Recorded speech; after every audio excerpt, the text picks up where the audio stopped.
Hi, this is New Time on Silk Way TV channel. We introduce you with the most visible news and important events that happened throughout this week in Kazakhstan and Central Asia.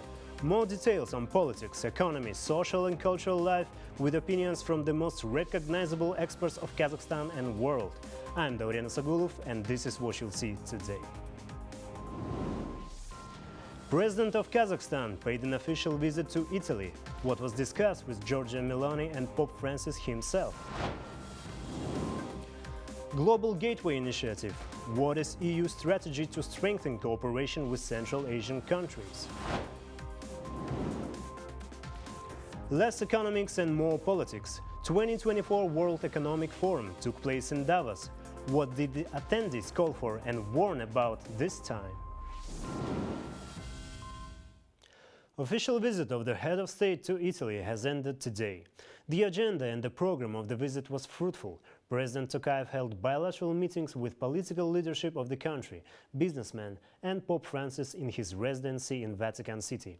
Speaking at the Kazakh-Italian Investment Roundtable, Kassym-Jomart Tokayev noted that Kazakhstan is carrying out large-scale political and economic reforms, and the goal of the country is to bring the standards, rules and business practices to the level of the OECD. In addition, President highlighted the priority areas of cooperation with Italy and shared with the business community the main indicators of the fastest-growing economy in Central Asia. My colleague Ainur Mangali has been following the agenda of the forum as well as other meetings of the President and is ready to share all the details. Perhaps the most interesting and memorable of President Tokayev's speech at the Investment Roundtable was the announcement of the most important and cardinal reforms in the country, which should make Kazakhstan's economy more transparent and sustainable. This is a strong signal to foreign partners that Kazakhstan is interested in attracting capital and technology transfer and for its part is ready to make changes to the established rules of the game. Let me remind you that Kazakhstan's economy growth last year passed 5%. The strategic goal for Kazakhstan is to achieve growth of 6–7% to double the size of the economy by 2029. We have identified and eliminated redundant business requirements towards a more agile and investor-friendly landscape. We have also recently created a high-powered investment board to bolster implementation of investment projects through prompt decision-making and comprehensive end-to-end state support. On the agenda were also issues related to cooperation in the energy sector, renewables and in the extraction and processing of critical raw materials.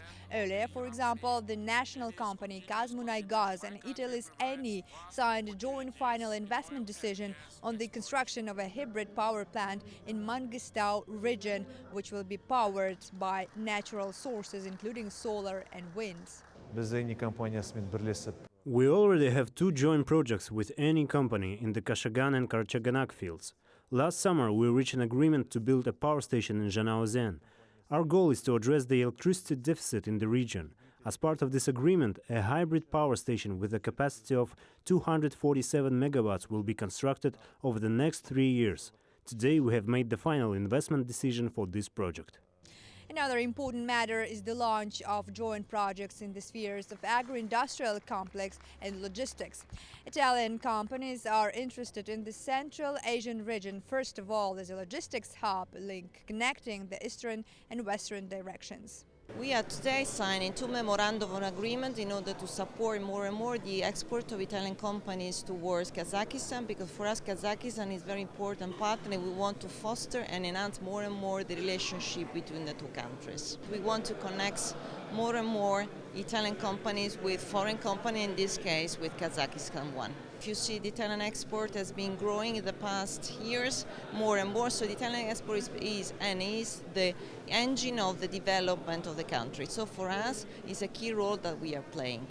Today, President Tokayev visited official residency of Pope Francis in Vatican. In famous Apostolic Palace, President Tokayev talked to the leader of Rome Catholic Church, first time after Pope Francis' visit to Astana last September. Kassym-Jomart Tokayev also visited the headquarters of the International Food and Agriculture Organization of the United Nations, FAO and held a meeting with the Director General of the organization. Kazakhs working at the FAO headquarters in Rome also met with the head of state. We managed to talk to the youngest employee of the international organization, Jankelde, who at the age of 23 speaks 6 foreign languages and is already making big plans to proceed his career in the UN system. My name is Jangildi. I'm a national data collection and support consultant. When I was at school, I was always dreaming to work in the United Nations. So when I was graduating, and that's why I applied for international relations for my bachelor degree, and I graduated with excellent diploma. I came finally, and trying to do our best in the Food and Agriculture Organization of the United Nations. So basically, our work is multitasking. We have a very wide range of different tasks. We work in different projects regarding based on the investments to the agricultural sector in Kazakhstan. Well, I would like to conclude with the news which I think will please many Kazakhs. First of all, during the meeting with the head of Italian airline Neos, which flies Almaty-Milan, the president noted the high demand for this route. The head of the company, Lupo Ratazzi, in turn, shared plans to expand the geography of flights. In particular, it concerns the opening of air communication Astana-Rome as well as Astana-Milan till the end of this year. Ainuri Mangali, Nauriz Bazarov, New Times, Silkway TV channel, Rome, Italy. Italy serves as a significant trade ally for Kazakhstan, hosting around 300 Italian companies in its market. President Kassym-Jomart Tokayev, in discussion with Italian counterpart Sergio Mattarella in Rome, highlighted the bilateral trade surpassing $14.5 billion. The Kazakh leader also expressed optimism, foreseeing a trade turnover over $20 billion in the near future. Notably, the National Bank reports that from 2005 to mid-2023, Italy invested $7.3 billion in Kazakhstan. In the first half of last year alone, Italy's investments reached $75.9 million, securing Italy's position in the top tier of countries attracting foreign investments by the Investment Committee. Dynamic growth in bilateral trade, progressive energy sector projects and strategic partnership aspirations. This is what Ambassador of Italy to Kazakhstan, Marco Alberti, said to my colleague Balzhan Samigulina. In an exclusive interview to New Time, the diplomat shared insights on ongoing initiatives in renewable energy, promising projects for the future, and the potential areas for intensified cooperation between the two nations. He highlighted the untapped potential for expansion partnership between Kazakhstan and Italy, underscoring the mutual benefits that could arise from strengthened cultural and economic relations. Watch the full interview right now.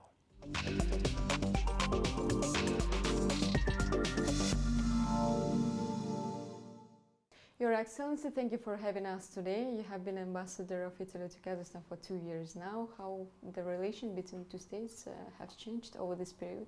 Thanks a lot. It has been a great time. I think that we have definitely came out from the post-pandemic crisis. The bilateral trade turnover has tripled over the last 2 years. Economically speaking, I mean, the relations are very dynamic. We are very happy. I can say that also on cultural level, I mean, we have increased our cooperation.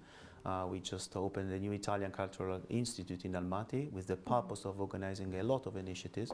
We believe that culture is a vector of foreign policy, a platform to organize events, but also mean to promote business. And on the political level, bilaterally and multilaterally, I think that there is a strong alliance. We just want to transform these excellent bilateral relations into a very strategic partnership. Kazakhstan and Italy have already a strong partnership in trade and economic sector, especially in energy sector. We have 2 ongoing projects in Aktobe and the Kostanay regions, how they are going on so far, and when can we expect the conclusion of them? Let me say that Italy is still the first buyer of Italian products, the first and one of the most relevant foreign investors in Kazakhstan ever since the very moment of the independence of Kazakhstan, and the bilateral exchange is growing at any level. Regarding energy, is obviously the key point of our presence here. But it's interesting because Italy decided to accompany Kazakhstan not only in the traditional hydrocarbon sector but also in the energy transition. And you mentioned two of the most relevant projects launched and managed by ENI Arm Wind, which is completely dedicated to renewable energy. We believe that Kazakhstan has a lot of potential also in the renewable energy, wind, solar, and also in some other sectors of the transition like hydrogen. We are here, we want to be here, we want to invest in Kazakhstan, we want to do it together with Kazakhstan. And renewable energy and the transition is one of the areas where we can develop this strategic partnership that I mentioned. But can we expect also new projects to appear this year maybe? Absolutely. There are new innovative projects, hybrid projects in Kazakhstan.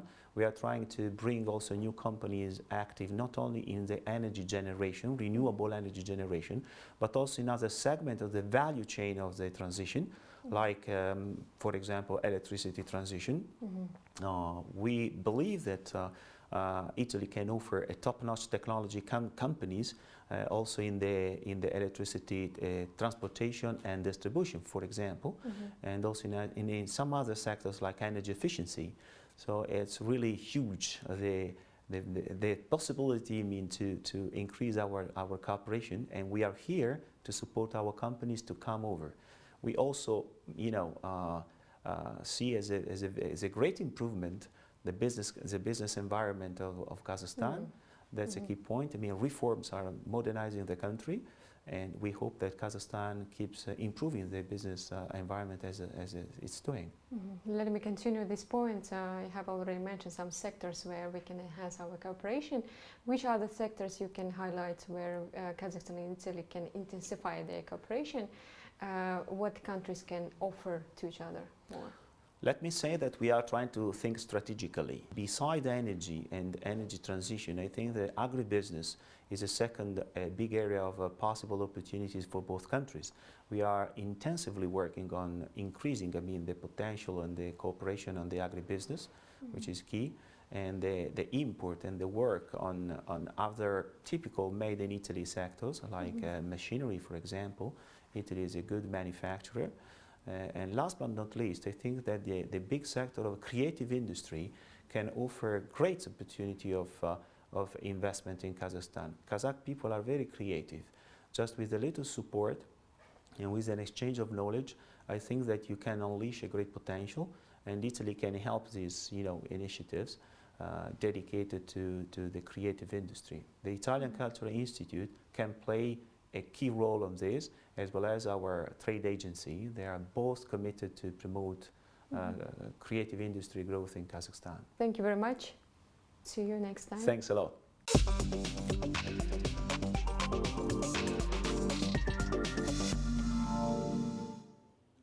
Global Gateway, a new European initiative, aims to enhance sustainable and secure links in digital, energy and transport sectors across the world. It strives to fortify global health, education and research systems, aligning closely with the UN's Agenda 2030, its Sustainable Development Goals and the Paris Agreement. How is the economic collaboration unfolding between Kazakhstan and the EU, and how do the parties work within the Global Gateway initiative? Learn from the material of New Time. Global Gateway, the European Union's initiative to bridge the global investment gap, aligns with the G7 leadership commitment for transparent infrastructure partnership. Focused on key areas of digital, climate and energy, transport, health, education and research, it addresses current geopolitical challenges with a values-driven approach. Global Gateway will mobilize 300 billion euros till 2027. To make all that happen, we need to deliver not only in a strategic way, but at speed and at scale. And my final point is therefore on implementation. First of all, this is a Team Europe approach. So the European Commission, with the Member States and with the European financial institutions.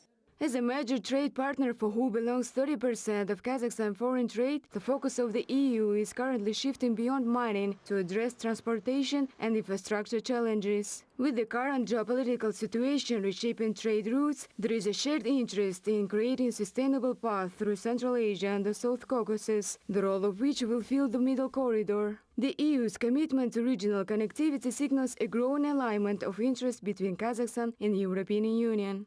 Initially, our partnership was focused more on energy, on transport and logistics. And if you look into last 2 years, we have now added new projects on connectivity. And that entails the Trans-Caspian transport route, of course. Kazakhstan has been already investing in the parts of the route to make it expanding capacities. And if you look into the last 2 years, the volume of cargoes and transported on that route was consistently growing, including the last year. Notably, in the end of this month in Brussels, the Investors Forum will discuss EU Central Asian transport connectivity based on the conclusions of a Commission study. The goal is to turn political commitments into improvements for Trans-Caspian transport corridor, creating a faster and more efficient route between Europe and Central Asia. Baljan Samigul, Anatoly Bisimbayev, Silkvi TV channel, Astana. The European Parliament has adopted a resolution on expanding the EU's cooperation with Kazakhstan and Central Asian countries. According to the deputies, the decision is driven by the evolving geopolitical situation in this region. These and other interesting news topics from Central Asia are in the review of my colleague Ozhet Shagirbayev. Good evening, Ozhet. The floor is yours. Thank you, Dorian. I am ready to share my top 3 news topics from Central Asia this week, just in a moment.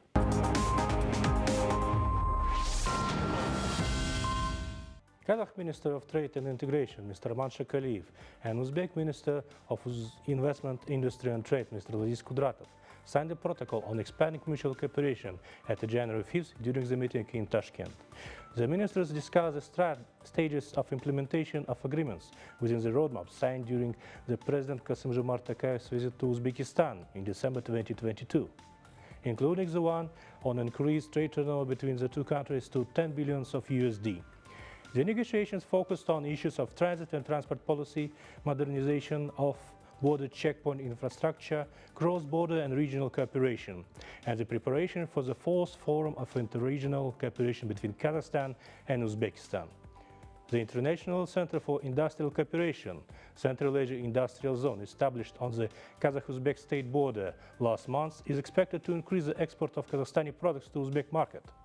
Meanwhile, in 11 months of 2023, trade turnover between Kazakhstan and Uzbekistan totaled to $4.1 billion of USD.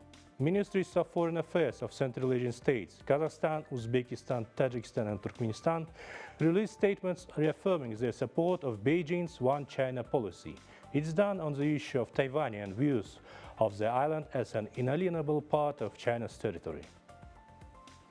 The European Parliament has adopted a resolution on Central Asian countries. Central Asia is a strategically important region for the European Union.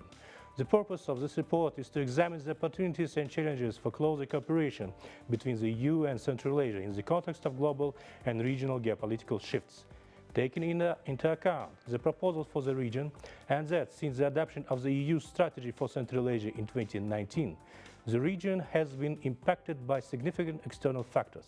The European Parliament urges the EU to intensify its engagement with Central Asia, taking into account the geostrategic importance of the region, and to promote strategic partnership with those countries by expanding cooperation at the political and economical level. The European Parliament emphasized the importance of Trans-Caspian and transatlantic cooperation in Central Asia and invites the EU to take the initiative to develop a joint strategy for the region with the United States, which should include cooperation in the areas of promoting democracy, investment and trade, economics and regional security. That's all from my part, Dorian, giving floor back to you. Thank you very much. That was political observer Ozhet Shagirbayev with his weekly review on Central Asia.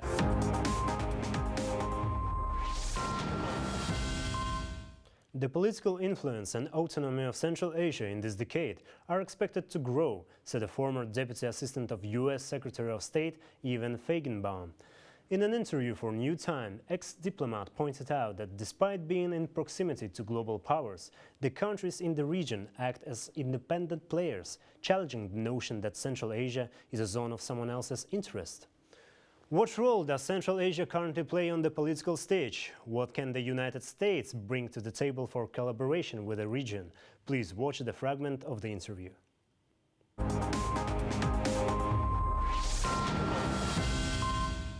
Some major global players consider our region like the sphere of their interest. How do you envision the future of our region in this decade? Well, I think the future of Central Asia ought to be one for Central Asians to determine. So the way you set that question up, that outside powers tend to think of this as the object of competition rather than a region where Central Asians themselves are the subjects of their own stories, that's very unfortunate, and it's had a very perverse set of effects on the region. I think that's changing, actually, because I think, number one, Central Asian countries are getting along better, particularly if I think about Uzbekistan after 2016 as opposed to before 2016. There are opportunities for economic integration that did not exist previously. Second, there are some natural economic complementarities, for example, in agriculture or in agricultural markets to form more of a unitary market. And third, I think Central Asian countries are making greater demands on outside powers to deliver positive sum returns, particularly to these economies, because people who live in Central Asia are making more demands on their governments. I think the challenge on the outside powers is that they tend to compete with each other, and Central Asian countries individually and collectively have to change that equation for them. If I can use a mathematical metaphor, the name of the game here should be addition and multiplication, whereas outside powers are usually thinking about subtraction and division, how to dominate another power, how to remove another power from the region. And what that's going to require is that collectively and individually you demand more from outside players. So I think the challenge is to demand more of these partners, and when you don't get it, to leverage the partners in order to get more. And so that, as I said, requires some joint efforts. And I'm seeing more of that in Central Asia today than I ever have in the period of my involvement with the region. 10 years ago, it was almost inconceivable. It's good to hear. My last question is, you were the author of a report proposing 7 key principles for US policy in Central Asia. The world has changed rapidly since that time. Now, over 10 years later, how have these principles evolved? And what would you add to these principles today? I mean, the world has changed. I think the 2 principles, as I remember, it's a very old article, but if I remember 2 of the principles that I think still have force and salience, one is the one that we just talked about, which is, I said, the United States needs to put Central Asians at the center of the policy. And I still think that's true. Infrastructure, particularly infrastructure that develops economies, is not just hard. Hard means a road that you pave or a bridge that you build. That's fine, but if there's nothing to trade across the bridge, then the bridge just sits there empty. Soft infrastructure, border procedures, customs, education, connections across the capital markets, investment, this is just as important, and in many cases even more important, because at the end of the day, it's really what creates economic value. So I think if I look back and then I look forward, I still think that's the basic principle the United States ought to adhere to. But I think, unfortunately, particularly since it withdrew from Afghanistan, the United States is taking less interest in this part of the world, still thinks too much in terms of security, still thinks too much in terms of trying to outcompete others on terms that don't redound to the benefit of the United States. And so when I'm in Washington and I'm asked for advice on this, I say something very similar to what I just said to you. And I can think of a lot of things that American educational institutions, financial services firms, or a culture of venture capital might help to do in this country and elsewhere in the region, and I'd like to see more of that.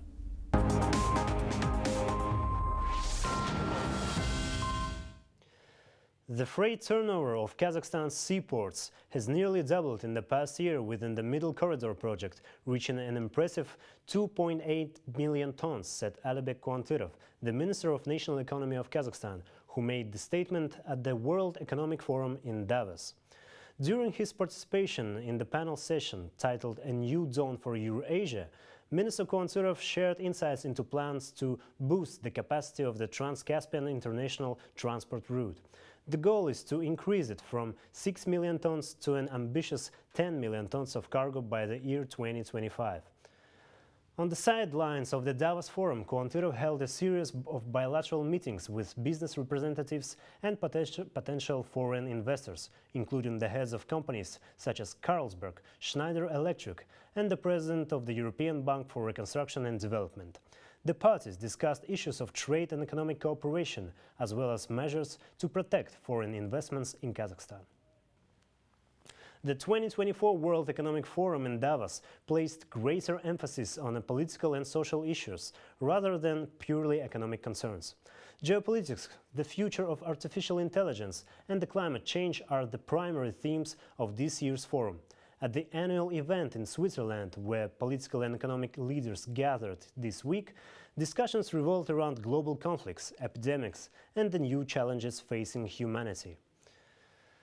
Is there a way to stop the Middle East crisis? What is Disease X? And who is at risk from AI? Please watch a review of 2024 Davos Summit. Rebuilding trust is the theme of the World Economic Forum's 2024 annual meeting in Davos.